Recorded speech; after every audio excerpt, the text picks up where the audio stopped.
haven't seen those numbers actually. Anyone have access to the data that was collected? Yes.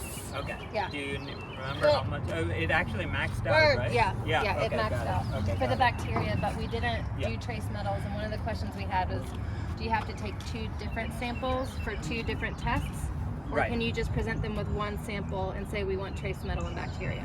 So the trace metals doesn't have to have the same type of within 3 hours or 4 hours delivery. Okay. Trace metals don't die, Oh, so they're just there. so we And could take a sample in from so today. you can take a sample, and it doesn't have to go to that lab. It can go to any lab that you feel is easier to get a sample to. There Okay. are multiple labs that do trace metals. Oh, great. Okay.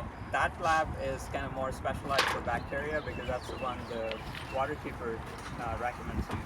Okay. And they're relatively on the cheaper side.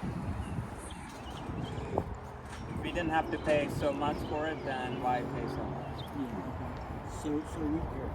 So what lab are we going to? One for biologicals and one for But they can probably handle the trace metals as well. That's the Trident Labs, right? Yeah. And maybe ask them for their protocol. Typically, I think I would still separate the sample, the one that goes for bacteria sampling that comes in a different container.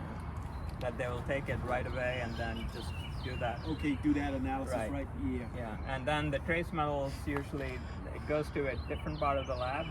It's a different protocol altogether, so they probably want a separate sample altogether. Okay, makes sense.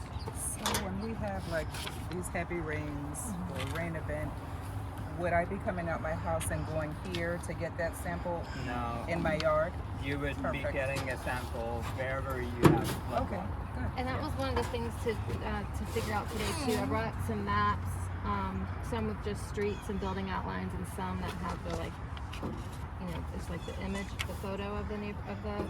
I think it'd be good to kind of for everybody to take a look and like mark on the map where does it when it floods, where does it flood first, and where would we be able to get reliable samples from on a consistent basis. So I guess maybe folks practice here, and then you can also come to the map station if you're not.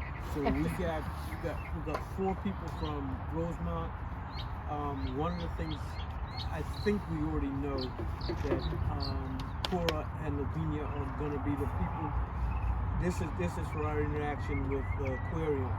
The people who are going to notify Aubrey if there appears to be a flood, when there's a rain event, if there's flooding, and Casey maybe down on your end too.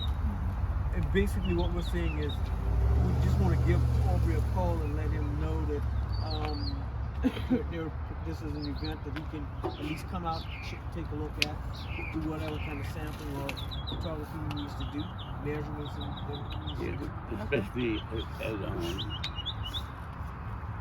Illinois yard. Yeah, Sure. that'd be that. Let's start with Take care of that side. There's the one that led to salinity. Yes. Look for a number. You can see the scale. Not the one in the corner, the one next to it. In the middle. Okay. So what happens is when we put a drop of water on top, It's not big, it's not like a then big we look at the piece of number paper. and read off where the level rises on that We got one of the scale. aquariums. So I'm wondering if we got one of those aquarium let's have you I'll measurement sticks, but in the